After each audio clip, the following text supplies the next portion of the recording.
নমস্কাৰ মই YouTube channel আন এটি ভিডিঅ'লে আপোনালোকক স্বাগতম জনাইছো আৰু এফালে আজি দেখিছেনে ইমান ধুনিয়া ধুনিয়া পিস বৰালি মাছৰ পিস আৰু বৰালি মাছটো সদায় আমি একেবাৰে সহজ পদ্ধতিৰে খাবলৈ বিচাৰো নহয় জানো বেছি স্পাইসি ভাল নালাগে হে কাৰণে ভাবিছো আজি মই বৰালি মাছৰ টেঙা বনাম আৰু গুটেখিনি নবনাও ইয়াতে কেবা পিসো আছিল মই ইয়াৰ মাত্ৰ 4 পিস লৈছো ডাঙৰ ডাঙৰ পিস 4 পিস লৈছো বাকিখিনি মই থৈ দিছো বেলেগ কিবা বনাম আৰু এই 4 পিস বৰালি মাছ আৰু লগত আছে ইয়া দেখিছেনে এয়া মসুৰ দালি লগত বনাবলৈ লৈছো এটা নেমু লৈছো আৰু এটা আলু এফালে হুকান জলকীয়া আৰু লগত এটা বিলাহী আৰু এই গিটা ইনগ্ৰেডিয়েন্ট মই কেনেকে মাছৰ টেঙা আঞ্জা বনাও মসুৰ দালি লগত মাছৰ টেঙা আঞ্জা কোন কেনেকাকে বনাও সকলোখিনি দেখাই দিম ভিডিওটো স্কিপ নকৰাকে শেষৰলৈকে চাব নতুন কোনোবা সদস্য চাই আছে যদি চেনেলটো সাবস্ক্ৰাইব কৰি দিব আৰু বলক এতিয়া এইখিনি নেমুটো বাদ দি বাকি জলকীয়া বাদ দি এগিটা মই ধুনিয়াকে প্ৰেছাৰত দি লওঁ আৰু এফালে মই কেৰাহী পাতি থৈছো মাছখিনিও হাফ ফ্ৰাই কৰি লওঁ বলক মই মাছ পিছত নিমখ হালধি ধুনিয়াকে হানি ললো আৰু এফালে তেল গৰম হ'বলৈ তেল দি দিছো কেৰাহীত আৰু এফালে প্ৰেছাৰত মই দালি আলু আৰু বিলাহী এনেকে পাতি দিছো ইয়াত 3টা সিটি মাৰিবলৈ বুলি দিম আৰু এফালে মই এতিয়া মাছখিনি হালকা ফ্ৰাই কৰি লওঁ তেল গৰম হৈছে আৰু এতিয়া মই একেবাৰে ডিপ ফ্ৰাই নকৰো অকমান হালকাকে ফ্ৰাই কৰি লওঁ বৰালি মাছ বহুত ফুটিব গতিকে দি আঁতৰি দিব লাগিব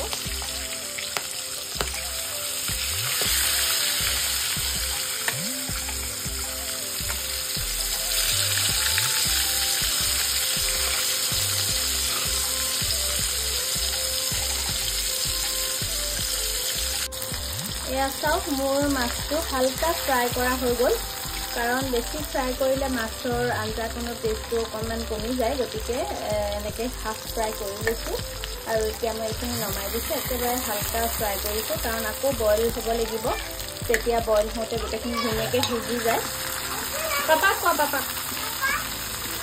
এয়া চাওক মই এপিচপিচকে গোটেইখিনি নমাই লৈছো আৰু এতিয়া আপোনালোকে দেখিছে মই একেবাৰে হালকা ফ্ৰাই কৰিছো এয়া আৰু গোটেইখিনি নমাই লৈছো আৰু এইখিনি তেলতে মই আঞ্জাকন বনাম এটো গৰম দিনত খাবলৈ খুব বেছি ভাল হয় টেঙা মাছৰ টেঙা আঞ্জাকন আমি গৰমত অকনমান টেঙা খাবলৈ বিচাৰো গতিকে এনেকে খাই বহুত ভাল লাগে আৰু এতিয়া এইখিনি তেলতে মই সৰু সৰুকে কাটি থৈছিলো পিয়াজ দি দিছো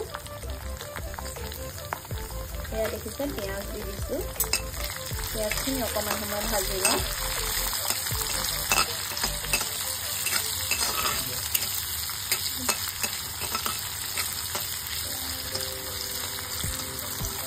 অকমান ৰঙা হোৱালৈকে পিয়াজখিনি এনেকে ভাজি লওঁ পিয়াজখিনি ৰঙা হওঁতে থেতালি থোৱা আদা ৰচুন অকণমান দি দিছোঁ বহুত বেছি দিয়া নাই মই এয়া আৰু এইফালে লগত মই শুকান জলকীয়া 3টা দি দিছোঁ আৰু এতিয়া এইখিনি ভালকৈ ভাজি লওঁ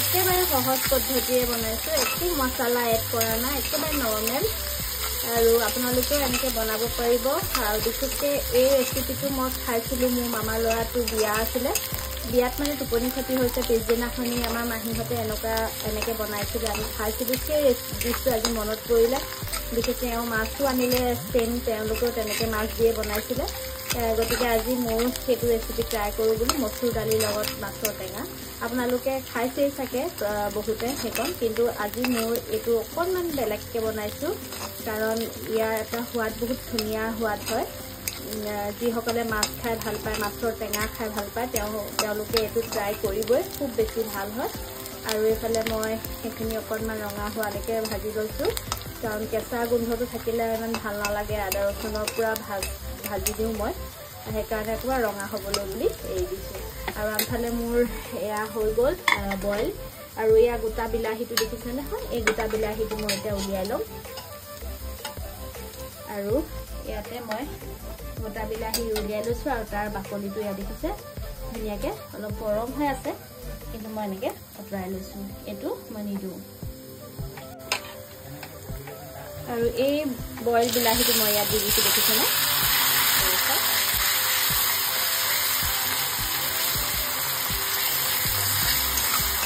গোটেইখিনি ধুনীয়াকৈ ভাজ খাই উঠিছে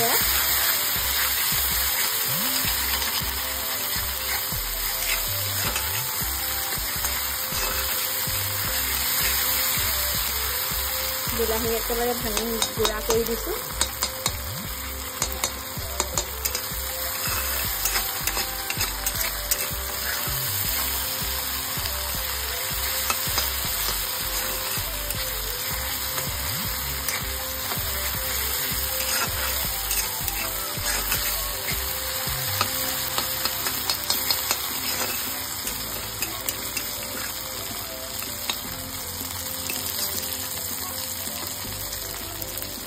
এতিয়া এই দালি আলু বইল ইয়াতে মই নিমখ হালধি দিয়ে দিছোঁ আৰু এনেকৈ মই এতিয়া তেল মাৰি দিছোঁ।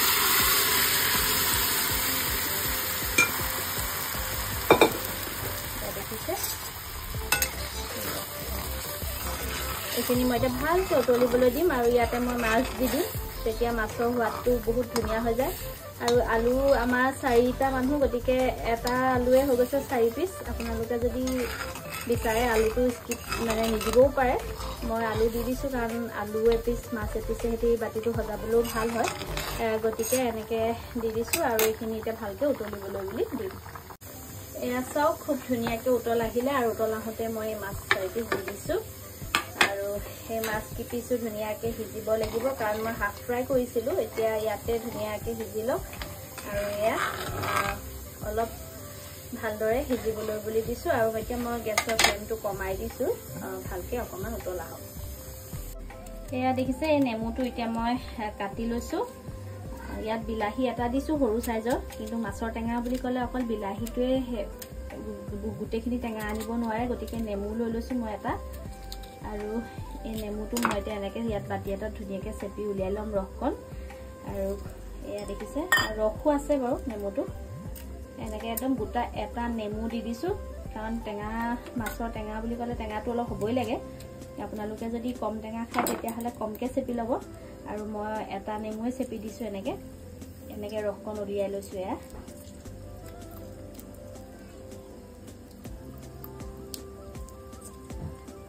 এয়া এটা নেমুৰ ৰস উলিয়াই লৈছোঁ।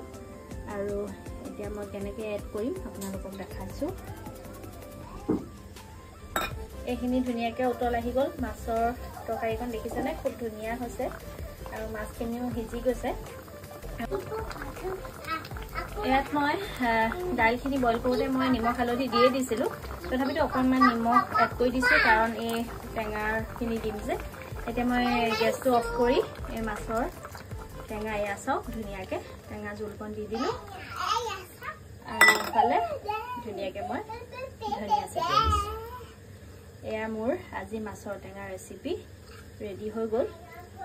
আপোনালোকক ভালকৈ অকণমান দেখাই দিছোঁ। চাওক মাছকেইজনীও খুব ধুনীয়াকৈ এজনী হৈ আছে, ভাঙা নাই, এপিচ এপিচ হৈ আছে আৰু খুব ধুনীয়া হৈছে এয়া। তো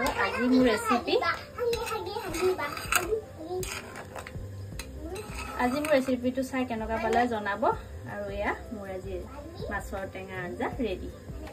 এয়া চাওক মাছৰ টেঙা আঞ্জাকণ খুব ধুনীয়া হৈছে, কালাৰটো খুব ধুনীয়া হৈছে। আৰু এইফালে মই ভাত বাঢ়ি লৈছোঁ। আজি ভাত সাজত আছে এফালে মিক্স চব্জি, এফালে বেতগাজৰ চব্জি, আৰু এফালে খৰিচা আৰু ভোট জলকীয়া চাটনি। আৰু এফালে মই এতিয়া মাছটো ধুনীয়াকৈ চাৰ্ভ কৰি দিওঁ।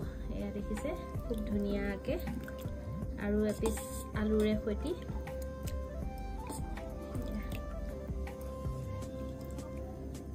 দেখিছেনে। তো আজি মোৰ থালি ৰেডি হৈ গ'ল। ভিডিঅ'টো চাই কেনেকুৱা পালে জনাবলৈ নাপাহৰিব। আজিলৈ আহিছোঁ, বাই বাই।